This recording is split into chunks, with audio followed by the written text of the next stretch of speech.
Welcome to Pydle Day 178. Pydle is a daily puzzle you need to solve by writing Python code.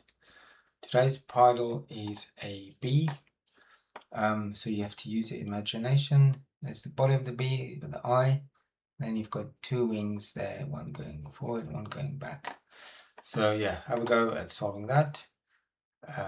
If you're new to Pydle, or you just want to see how I solve Pydles, stick around as I will now solve yesterday's Pydle, which was an interesting one called Happy Numbers. So I had a few questions on how to solve this. Now either you can just look on what's on the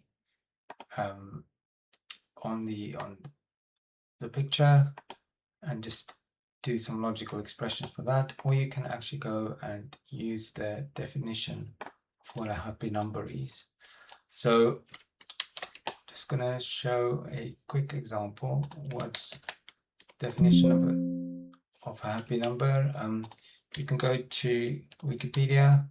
Basically what it is let's say if you want to see if 4 is a happy number, what you do is you square 4, you get 16, and then you need to square each digit. So you do 1 squared plus 6 squared is 37, 3 squared plus 7 squared is 58, 5 squared plus 8 squared equals 89, 82, 8 squared plus 9 squared is 145, until you finally reach 42, and then you say 4 squared plus 2 squared is 20, then 2 squared plus 0 squared is back to 4. So that means that sequence is going to repeat forever. So that's an unhappy number. Happy number is say 10, and so if you do 1 squared plus 0 squared, you get 1. So it is a number that finally reaches 1 if you just repeat that procedure. Okay, so we're going to actually use that calculation for happy number in our solving the Pydle. It's not going to be very short or efficient, but it's going to be very interesting. So I'm going to define a function. I'm just going to call it h. H takes 2 arguments. I'm going to call it s and I. You'll just see in a minute what that means.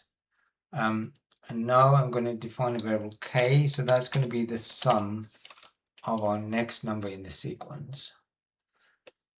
Okay, now there's various ways of doing this. What I'm going to do is just say for x in convert our number I, which is what we're trying to determine if it's a happy number, to a string. Then I'm going to iterate through each digit, and I'm going to say k plus equals convert that character back to an integer, int x, and I'm going to power that to the power of 2. So that's taking the square of that. So now that argument s is actually a list of everything we've had before. So as you saw in my example of 4, we need to see if that number we just calculated has already been in our sequence of numbers. If it is, it means that's just going to repeat indefinitely. So I'm going to say if k in s, which is our sequence, then I'm going to return k equals 1. So if k is 1, then it means it's a happy number. If it's not k, if it's not 1, and we're arriving at the same number, so in our example 4, if you calculate that, the square of each digit, you will eventually arrive at 4 again, and then you will just go round and round. So if it's not 1, it means it's not a happy number. So else, and now we're going to call this function recursively. We're going to say return h, calling itself, and now we're going to add what we've just calculated, k, to our list, and that's one way of extending a list or creating a new list with a list of the values of the first one plus a new item. And now you need to calculate that with k. Okay, so let's just see if that works. Now, part of that also assumes that 1 is in my list. So the way I call it, so I'm just gonna define a variable. So let's just print h, and now I need to define a list with 1 and our number that we're going to calculate for 4. So is 4 a happy number? Let's just run that. False. 4 is not a happy number. Is 10 a happy number?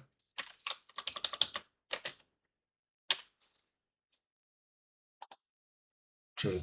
So 10 is a happy number. 4 is not. And then what have we got there? 5, 6, 7. So is 7 a happy number?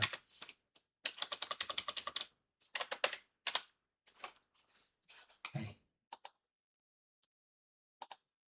There you go. 7 is a happy number. I hope that recursive function makes sense. So the list we need to pass into for it to bootstrap itself is 1 and the number we want to calculate for. Because when we do that search, if k in that sequence of numbers, if our result was 1, it needs to return true, or if our result returns the number we started with, like 4, then it needs to return true as well. Okay, so hopefully that makes sense. I could have done it like this. I could have said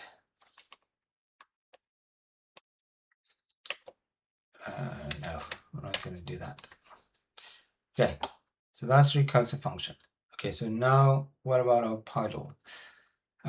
First of all, we need to define a list of colors. So the colors kind of works how far you are from the previous happy number, and then it starts green, blue, yellow, orange, red. So that's the longest sequence. There's not a big gap between those two happy numbers, so it's just going to do green and blue. So we need to define a list of colors. So I'm just going to call it C equals white. So white is the actual happy number, and green,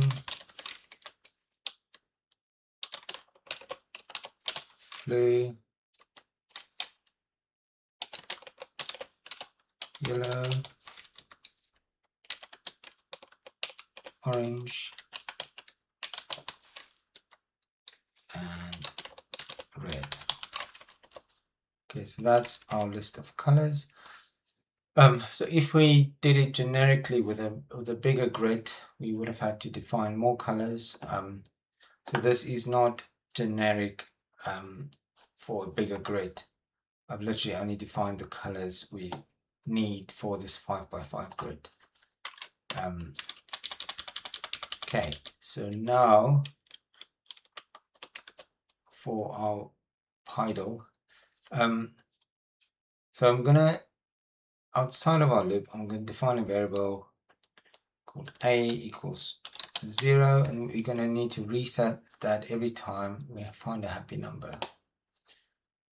Okay, so now our loop, so for I in range 25,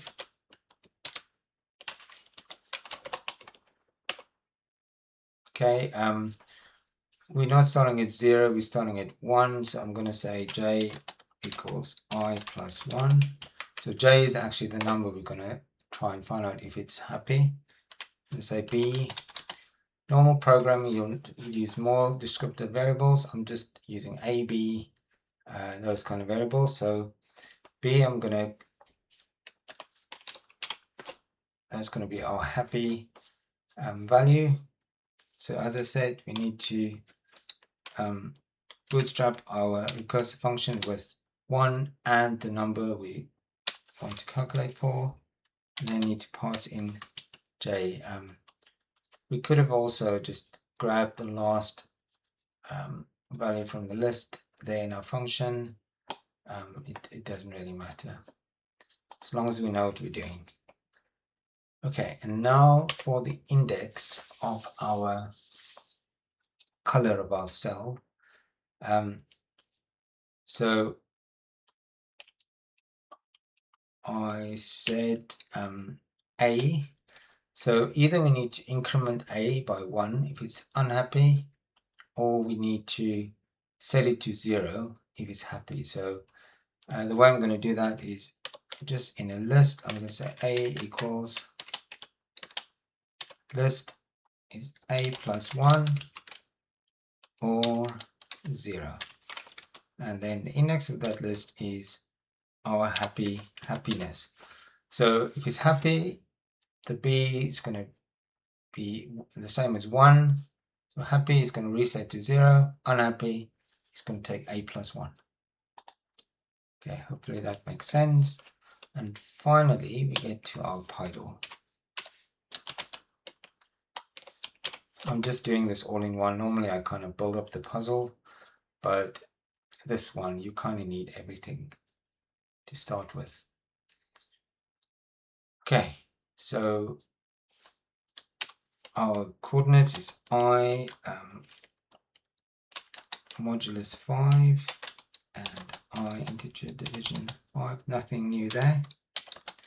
Then what the character we're going to put in our cells is either going to be the number, or it's going to be a happy face.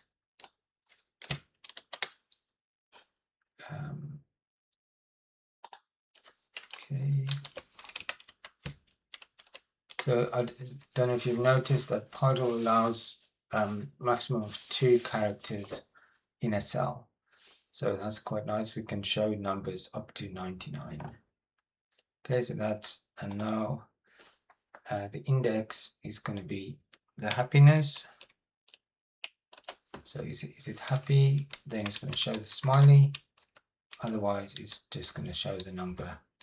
And now in our colors, the index for our colors is A. Okay, this isn't going to be a short solution. You can definitely do it shorter by just, going through the sequence, and there's only 2 for 6 happy numbers from 1 to 25. But this is kind of more fun, I think.